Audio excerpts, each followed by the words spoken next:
నెలల్లో మీరు 6,000 కోట్ల రూపాయలు రైతుల కోసం ఖర్చు పెట్టారా? ఇది నిజమా? ఇది నమ్మమంటారా?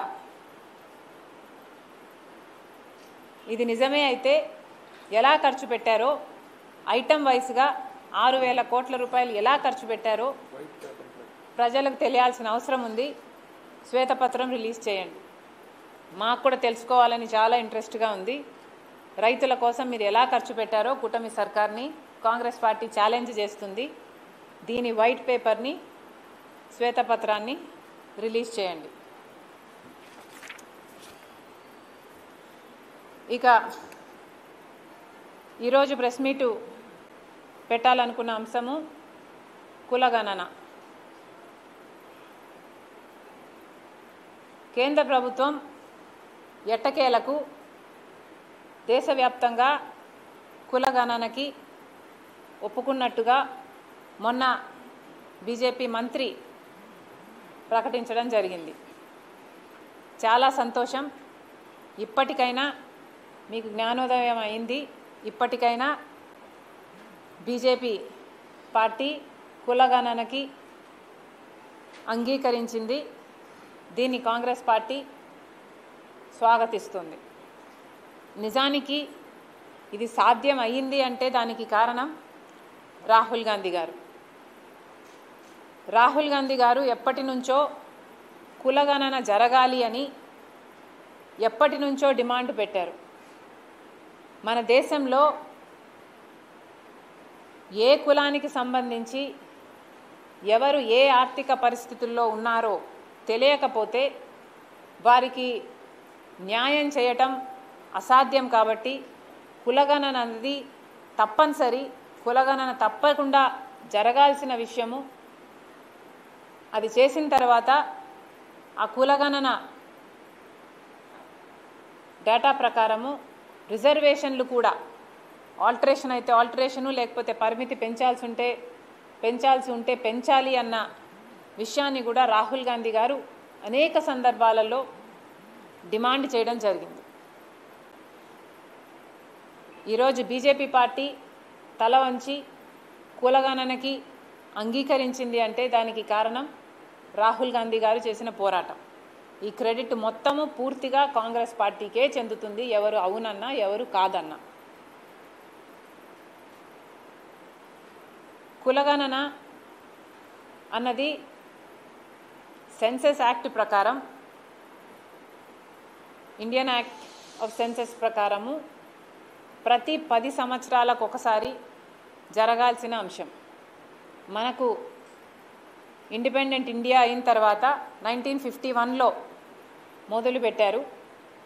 తర్వాత 1961లో చేశారు, 1971లో చేశారు, 1981లో చేశారు, 1991లో చేశారు, 2001లో చేశారు, 2011లో కూడా చేశారు. 2021లో మాత్రం చేయలేదు, థ్యాంక్స్ టు బీజేపీ గవర్నమెంట్.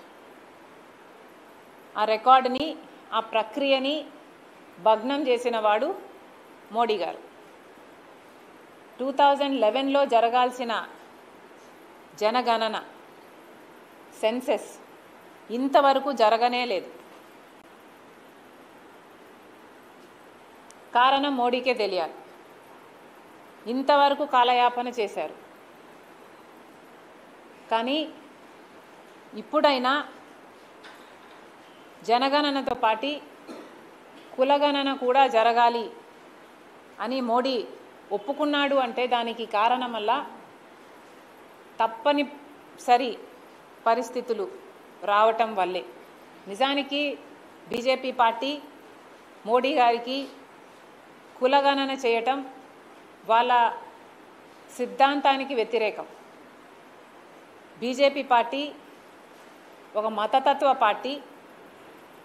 మతం పేరు చెప్పే రాజకీయాలు చేయడం బీజేపీకి సిద్ధాంతం. ఇదే బీజేపీ చేసింది. గోద్రా తర్వాత అయినా లేకపోతే మణిపూర్లో అయినా ఏదైనా ఎక్కడ చూసుకున్నా కూడా మత కల్లోహాలకు కారణం బీజేపీ పార్టీ. బీజేపీ సిద్ధాంతమే మతం పేరు మీద జనాలను పోలరైజ్ చేయాలి తప్ప కులగణన చేస్తే కులాల కాన్సెప్ట్ని ప్రోత్సహిస్తే ఫర్దర్ బ్రేక్ డౌన్ అయిపోయి పోలరైజేషన్ వీలు కాదు. కాబట్టి ఒక్క మతం పేరు మీదనే ప్రజలని పోలరైజ్ చేయాలి, అప్పుడే వాళ్ళ ఓటు బ్యాంకు సెక్యూర్డ్గా ఉంటుంది అన్నది బీజేపీ సిద్ధాంతం. కాబట్టే కులగణనకి ఇంతవరకు ఒప్పుకోలేదు. కానీ ఇప్పుడు రాహుల్ గాంధీ గారు ఇంత పోరాటం చేసిన తర్వాత అటు తెలంగాణలో అయితేనేమి అటు కర్ణాటకలో అయితేనేమి కాంగ్రెస్ పార్టీ అధికారంలోకి వచ్చింది కాబట్టి ఆ స్టేట్స్లో ఆ స్టేట్ గవర్నమెంట్స్ రన్ చేస్తున్నది కాంగ్రెస్ పార్టీ కాబట్టి కాంగ్రెస్ పార్టీ నాయకుడిగా రాహుల్ గాంధీ సందేశం మేరకు అక్కడ కులగణన చేపట్టారు. తెలంగాణలో అయినా కర్ణాటకలోనైనా ఈ కులగణన చేసిన తర్వాతనే దేశమంతా కూడా కులగణన జరగాలి అన్న డిమాండ్ వచ్చింది. ఎందుకంటే తెలంగాణలో కర్ణాటకలో కులగణన చేసినందుకు కాంగ్రెస్ పార్టీకి మద్దతు వచ్చింది. కాబట్టి ఆ తర్వాత దేశవ్యాప్తంగా ముఖ్యంగా బీసీల నుండి ఈ కులగణన జరగాలి అన్న డిమాండ్ పెరిగింది. కాబట్టి బీజేపీ పార్టీ కులగణన చేయకపోతే రాబోయే ఎన్నికల్లో స్టేట్ ఎలక్షన్స్లో బీజేపీ పార్టీకి నష్టం జరుగుతుంది అని గ్రహించిన బీజేపీ పార్టీ ఈరోజు కులగణనకి ఒప్పుకుంది. కేవలం ఒత్తిడి వల్ల, కేవలం రాజకీయ అవసరానికి, ఇష్టంగా కాదు. అయినా కూడా ఇది కాంగ్రెస్ పార్టీ చేసిన పోరాటం వల్ల ఈ విజయం లభించింది. కాబట్టి కాంగ్రెస్ పార్టీ దీన్ని పూర్తిగా స్వాగతిస్తుంది. ఇప్పటికీ కూడా బీజేపీ ప్రభుత్వాన్ని కాంగ్రెస్ పార్టీ డిమాండ్ చేస్తుంది. ప్రతి 10 సంవత్సరాలకు చేయాల్సిన జనగణన ఇంతవరకు మీ పుణ్యమాని జరగలేదు. మీరు అధికారంలోకి వచ్చిన తర్వాత ఇప్పటికైనా మీరు జనగణన ఈ కులగణన ఎప్పుడు చేస్తారో, దీనికి టైం లైన్ ఏమిటో, ఎప్పటికల్లా పూర్తి చేస్తారో ప్రజలకు చెప్పాల్సిన అవసరం ఉంది. కాబట్టి కాంగ్రెస్ పార్టీ డిమాండ్ చేస్తుంది, దీని టైం లైన్ బయట పెట్టండి. టైం బౌండ్గా ఎప్పటిలోగా పూర్తి చేస్తారో బీజేపీ దీనికి సమాధానం చెప్పాలి. అంతేకాదు రిజర్వేషన్కు సంబంధించి కూడా ఆర్థికంగా వెనుకబడిన అన్ని కులాల వారికి కూడా న్యాయం జరగాలి అంటే ఇప్పుడున్న రిజర్వేషన్ పర్సంటేజ్ మీద చర్చ జరగాలి. ఆ రిజర్వేషన్ పరిమితిని పెంచాలి. దీని మీద కూడా పెద్ద ఎత్తున చర్చ జరిపించాలి అని బీజేపీని డిమాండ్ చేస్తున్నాం. అంతేకాదు పక్క రాష్ట్రంలో తెలంగాణలో కులగణన చేసినప్పుడు వాళ్ళు ఎంతో రీసెర్చ్ చేసి కొన్ని వందల క్వశ్చన్స్ ఫార్మాట్గా తయారు చేసి అద్భుతంగా చేశారు. అదే ఫార్మాట్ని ఫాలో అవ్వాలని కోరుతున్నాము. ఒకవేళ లేదు మీరు కాము అనుకుంటే దాంట్లో లోపాలేమిటో చెప్పండి, మీ ఫార్మాట్ ఏమిటో కూడా ప్రజలకు చెప్పండి. అది ముందే బయట పెట్టండి, దాని మీద డిస్కషన్ పెట్టండి. అన్ని జరిగిన తర్వాత ఈ కులగణన జరగాలి, అది కూడా తొందరగా జరగాలని కాంగ్రెస్ పార్టీ డిమాండ్ చేస్తుంది. Thank you guys, thank you.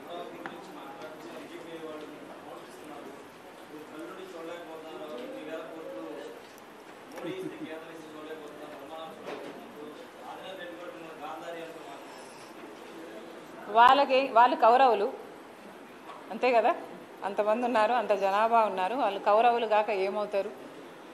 అమ్మా ఇక్కడ అర్థం చేసుకోవాల్సింది ఏమిటి అంటే మోడీ మనకి ఒకటి కాకపోతే ఒకటైనా న్యాయం చేస్తుంటే సరే నేను గాంధారీనని నేను ఒప్పుకుంటా.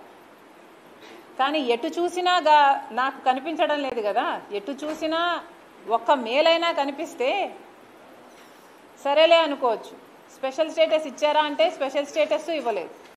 పోలవరం ప్రాజెక్టు సరిగ్గా కడుతున్నారు అంటే అది కట్టడం లేదు. కడప స్టీల్ ఫ్యాక్టరీ వస్తుందా అంటే అది రావటం లేదు. వైజాగ్ స్టీల్ ప్రైవేటైజ్ కాకుండా చేస్తారా అంటే అది చేయటం లేదు. ఏది ఒక్కటంటే ఒక్కటి కూడా చేయకపోతే ఇక అమరావతిని మాత్రం వీళ్ళు అభివృద్ధి చేస్తారు అని ఎలా నమ్మాలి? నేను కాదు గాంధారిని, వాళ్ళందరూ కౌరవులు.